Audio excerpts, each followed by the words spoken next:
this is part of a greater project I'm pursuing now, which is about memory, and especially memory from below, about the War of Independence in Turkey.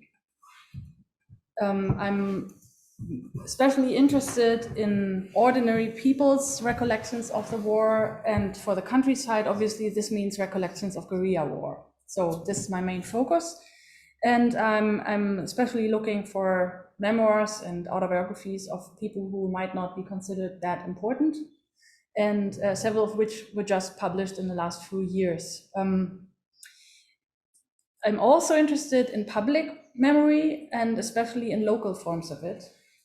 So this presentation deals with the Istanbul aspect of it.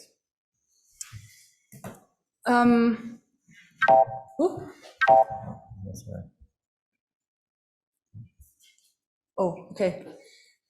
So actually, when I was preparing this presentation, I also just asked some of my Turkish friends who went to school in Turkey whether they were familiar with the Şehzadebaşı baskını, with the raid on the Şehzade Karakolu on 16 March 1920, which, as we all know, is the day when the Allied took full control of Istanbul and arrested numerous people who were suspected of being members of the Kemalist resistance movement. And many said no, they were not familiar with it. Which is interesting because it is kind of part of the nationalist narrative, but it is no longer, I think, part of the very centralized, established narrative about history of this time.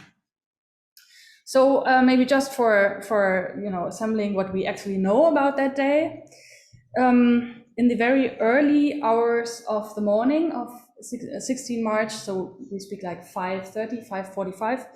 About 30 to 40 soldiers, British soldiers, drove up to Şehzadebaşı, which is part of Fatih, and there was a small karakol which was already in disrepair, so a rather small building which was housing a unit of soldiers who were part of the 10th Caucasian division, and also a unit of musician soldiers who were part of this unit. And they were sleeping there. So there was one soldier on guard outside. And the British were probably looking for the commander of this unit, Kemalettin Sami Bey, who was obviously not there. And they overwhelmed the guard, went into the building, and killed 4 soldiers. So they also injured 11 of them. And it's quite clear that these soldiers were either killed in their beds or taken out of the beds and killed on the spot. So there was probably no fighting going on, possibly a little bit at the entrance, but certainly not in the building. So this clearly is a war crime, quite obviously. And it was noticed in the city. We know that the news spread quite quickly. It was also communicated to Ankara before the British then took over the telegraph lines. And one Turkish newspaper was able to take pictures.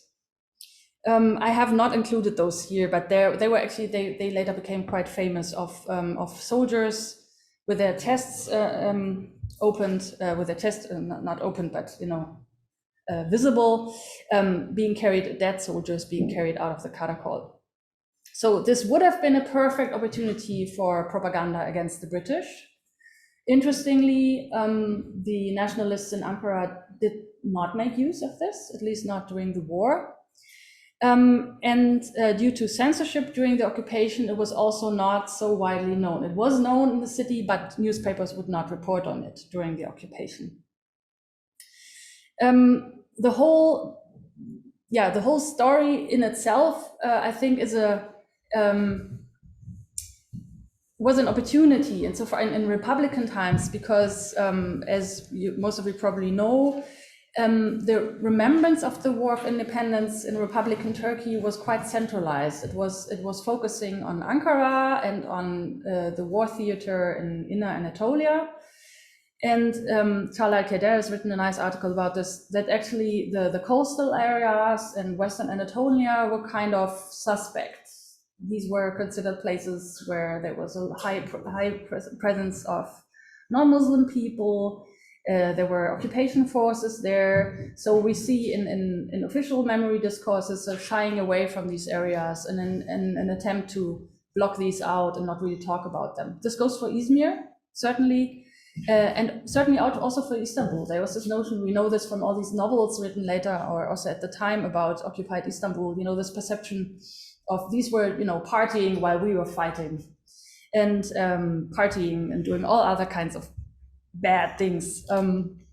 So there's this idea that Istanbul never suffered much. And this particular story was actually was one opportunity to have a counter narrative against this. So what I'm looking into here are celebrations of that day, of that anniversary, which started from 1925 onwards. And I've worked with newspapers almost exclusively, and I brought you some clippings from these newspapers, just to show you what happened later to that site. So here on the left side, you can see a map, an insurance map from 1935.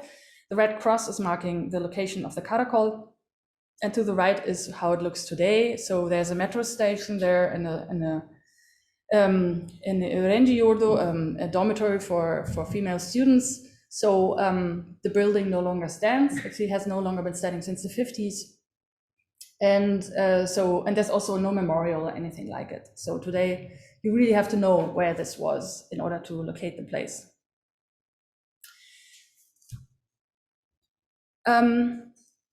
As I said, there were photos taken in 1920, which were then taken out and brought to Italy. There were several raids on the newspaper Tevhidi Efkar, which had these photographs had them taken. So the originals were safely taken to Italy and would not be taken by the British occupation forces. And on October 5, which is the day before the Kemalist forces took over the city and 3 days after the British left the city, Tevhidi Efkar published a first newspaper piece actually discussing the events of that day. They did this along with this, I think, rather remarkable suggestion on how a memorial for these dead soldiers should look like. What we can see here,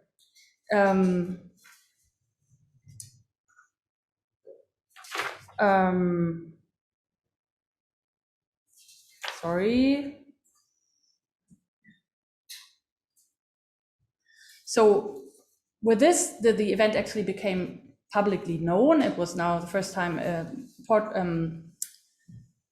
reported on in a newspaper, and the suggestion with this memorial, actually, if you compare it, for instance, to the memorial erected for the martyrs, the Shahid led of 10 July or 23 July, according to the Miladi calendar, it's quite striking that this one actually includes pictures of both an animal and of people. So the 4 soldiers draped around this are the 4 ones who'd been killed in the attack. I'm just looking for the inscriptions.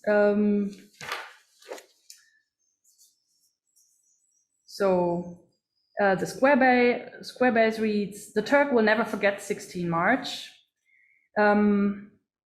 And on top, there's this wounded lion, which one might think is depicting the British. The lion has been defeated, but actually not. This is explained in the text. It's supposed to be the Turkish nation, which, despite being wounded by all the occupations, had successfully fought on and finally won the war. I also, and this was an act of stupidity, of course, I also looked at the next day's Tevhidi Efkar issue, which documented the entry of the Kemalist forces into Istanbul, and there actually was a white horse. So the Turkish commander was riding a white horse when he was entering the city. I should have taken a picture, I didn't, but it just occurred to me I should mention it here. And the paper also printed a picture of the desired location, which was the ruin of the Karakol, and it was lamenting its state of disrepair. Look how it looks today. It's abandoned and ruined. Actual ceremonies commemorating the anniversary of the Şehzadebaşı raid started from 1925 onwards, or that's the first newspaper report I've been able to locate. For this one, I found a report in Vakit because, as some of you might know, Tevhidi Efkar is among those newspapers that were closed down after the Takriri Sukun Kanunu after February 1925. So they were no longer able to report on this, but actually other more government-friendly newspapers took over. So the first report I found is in Vakit. And here you can see to the left, there's a report about the celebrations. Usually there would always be an announcement on March 16 saying today is March 16, Turk, never forget what happened there. There would be a short text narrating what happened, that the British had actually killed soldiers in their sleep, that they had killed unarmed soldiers, that this was a crime that could not be forgotten. And then on the next day, there would always be reports about the celebrations. In this report in Vakit, we learn that the graves were in Eyüp, in the Şehitlik cemetery in Eyüp, and that the celebration was mostly done by local people from Eyüp.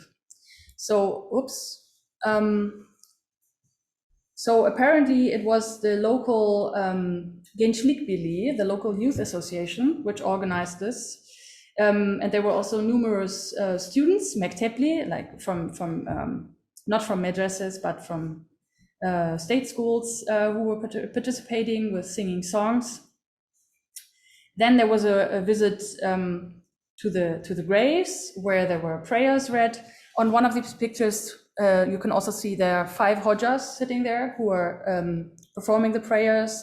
And then the photograph below shows several attendants who are probably also praying in the moment. So there was clearly religious ritual played an important part in this celebration. There were also soldiers and policemen present who would walk solemnly together with students. There was a speech delivered by the president of the local youth association. And in the end, there was a mevlüt performed at the Eyüp Mosque.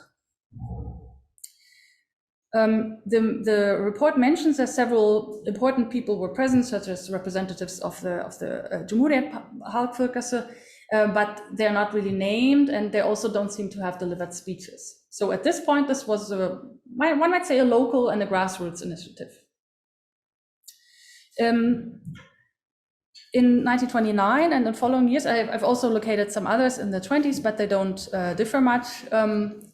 So the next one I would like to discuss took place in 1929. And it was already quite different. So there was an official vapur, a little, of course, a small one, which took off at 10:30, presumably from Eminönü.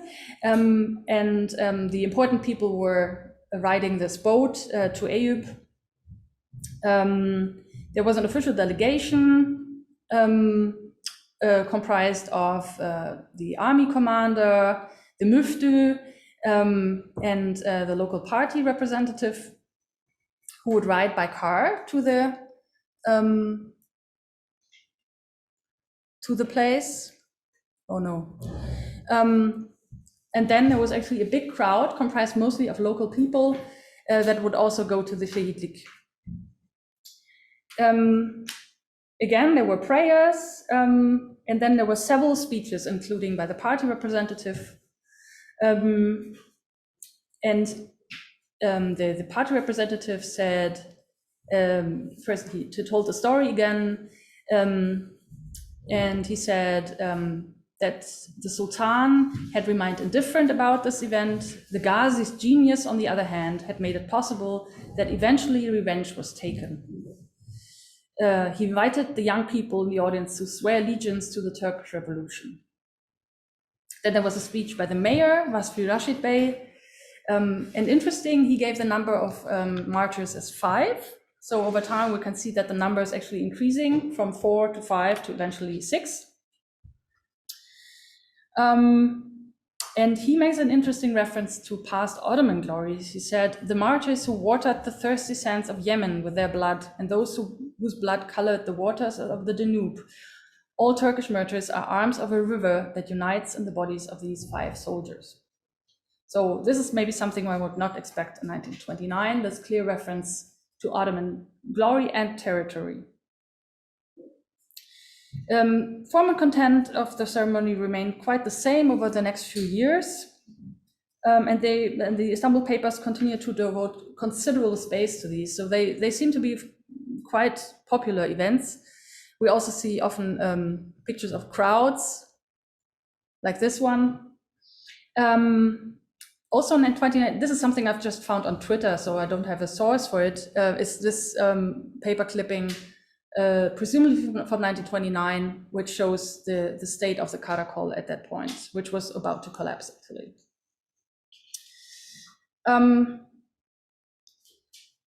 The report in Miliet on 1931 is always, as it's always on the front page in these years, contains a big picture, again, of several Hojas performing prayers, together with the assembled representatives of army, party, and civil administrations. And the orator explains the events of 16 March as follows. In the morning of 16 March 1920, just when the sun was rising, a massacre took place at the quarters of the 10th Caucasian Unit that shook all of Turkdom and made the heart of every Turk ache. That morning, little Mehmets, who were sleeping in their beds, were killed before even having a chance to defend themselves. They were killed by the bayonets of English soldiers who were claiming to be occupying Istanbul in the name of humanity. Yesterday, the people of Istanbul paid their debt to these victims of the independence struggle by visiting their graves. So we clearly see this emphasis on the innocence of the victims, but also an attempt to make this story fit in and be part of the more general picture of the independence war. The ceremony in 1931 also included speeches of 2 law students, and according to the report, brought many in the audience to tears. And he also mentions that at this point it was raining and small drops were falling. Almost everybody was shedding tears, and once in a while the cries of a martyr's mother could be heard.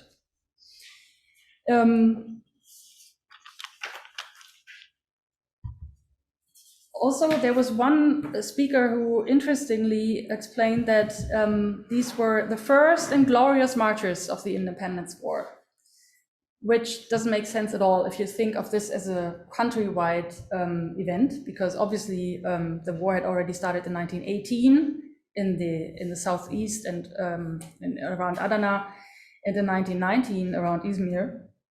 But so I think that this indicates that there was still a very local perception of the war, that there was as yet not a unified, a countrywide understanding of the war. I think I will skip some things here. This is from 1933. In 1934, there was a competition held by Izmir municipality where they attempted to have a memorial erected for the martyrs at the spot where the Karakol had been standing. It seems there were several projects sent in, but it was never realized. I haven't been able to find out why. I assume that at some point the central authorities intervened and were hindering this from happening. Throughout the 30s, we have clearly religious content here, and there's not much of an issue around it. I've also found reports dating from 1940, 1942, 1945, and 1947. Though the report published in Cumhuriyet in 1940 no longer mentions prayers or any other religious content, no participation of imams or other religious personnel. Instead, we have a new element here, which is, this is 1933, again, a rather large crowd. And then we have, for the first time, the firing of shots in 1940. This is a picture from 1947. 3 shots, because that's an interesting point. There were 4 soldiers killed at Şehzadebaşı, but there are only 3 graves. No idea why. According to a popular story, some youth from Eyüp actually heard about the news, and when they realized that these people had been rather quietly buried in Eyüp, they made sure that the names were written on the graves, and apparently these were only 3, so we don't know about the 4th. And the 5th soldier might actually be the 5th that is mentioned in many sources, might actually be one soldier who disappeared. He was a member of the musical group, and he might have actually deserted. Possible. In 1947, the gravesite was moved from Eyüp to nearby Edirnekapı. It's not that far away, but it's a very different location because this one is no longer close to the center of Eyüp, so it would be a rather long walk. And this is where it's still located. And also from 1947 onwards, the newspaper reports start to be more distant. There's suddenly passive voice here. Before it's always 16 Mart şehitleri andık, so we did this, and from 47 onwards it's tören yapıldı. There was a celebration done for them. And one explanation why this thing became more distant might be that relations with Great Britain had improved towards the end of the Second World War, so they might have been trying to make this a little bit less popular. The story is also included in Nazım Hikmet's epos Kuvayi Milliye. So I think I read this in Turkish. 920'nin 16 Mart'ı, uykuda kesti kafir üçümüzü, kurşuna dizdi kafir ikimizi, İngiliz'in hepsi değil domuzu, sabaha karşı aldı canımızı. 1920'nin 16 Mart'ı, basıldı veznecilerde karargah, uyan be tosunum uyan, üçümüzü uykuda kesti kafir, üçümüz. Abdullah Çavuş, Sarkışla'dan Osman, bir de Zileli Abdülkadir. And it goes on for quite a while. Interestingly, again, there are 6 martyrs mentioned here, and also the whole story is presented as that of the telegraph officer who was in charge that day, who actually communicated the news to Ankara. And this is how the story was integrated into the nationwide narrative. We find it in the famous history textbook published in 1931, which was for high school students. So this says, in the course of this occupation, which was accomplished in the name of the Allied powers, the Şehzade police station was unexpectedly raided and they killed the Turkish soldiers who were inside. There's no number given here. All these events were reported directly to Mustafa Kemal by a brave and patriotic telegraph officer, Hamdi Efendi from Manastır. Like messages received in the last minutes from a sinking ship, these messages were suddenly cut off. The Istanbul telegraph office had been occupied as well. So here we see a clear shift. There's the story is no longer told from a local perspective, but it's actually, there's a local, things are happening locally, but the main focus is on its communication to Ankara. So, and this actually is very similar to the way Mustafa Kemal tells the story in Nutuk. It's basically his perspective from the telegraph office. How much time do I have? Not very long. Not very long. Okay. So in the 50s, reportings went on, but there's the pictures are different. There's always this focus on soldiers firing shots, and really only on single, like this one sole girl sitting there on the graveside. So actually, we no longer see pictures of crowds, and it was discontinued. In the last report I found is from 1961, and from then on, from 1962 onwards, there's silence. It's the whole event is no longer mentioned. let alone a celebration. There's simply no mentioning of the anniversary anymore, which I think suggests some degree of censorship. Though I can't quite explain why, or I have an idea, but that's my conclusion.